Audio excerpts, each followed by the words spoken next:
In my public school experience, I did not have the opportunity to interact with a professional artist, let alone a fiber artist. So it has been meaningful to me to introduce these kids early on to a subject I feel so passionate about. Third and fourth graders of Riley Elementary School collaborated to create a forest of nuno felted trees. Nuno felt refers to fabric created by layers of wool and silk.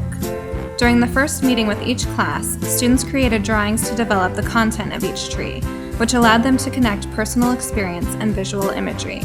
This imagery was transferred to the pieces by layering wool on top of silk chiffon panels. In subsequent meetings, students learned the actual process of felting, which involves adding soap and hot water to the fibers, covering it with a layer of bubble wrap to aid in agitation, and rolling it around a fun noodle. Students then took turns agitating the tree packages, which allows the wool fibers to enmesh and become permanently fused together. Students learned how the soap changes the pH level of wool, allowing the scales on the fiber to open up, and how the hot water shocks the hairs and causes them to shrink.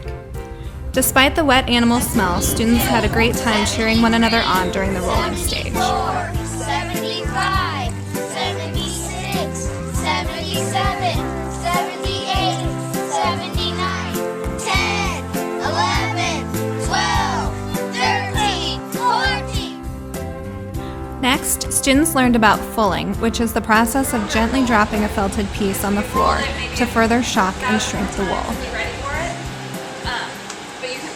And that just shocks the wool. And it's like, so it shrinks up.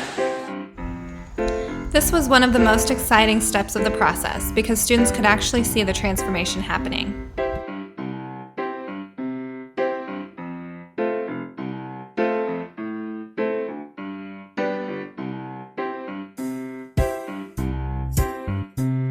Really excited because I would be an artist. If you want to ever make trees, just ask this question.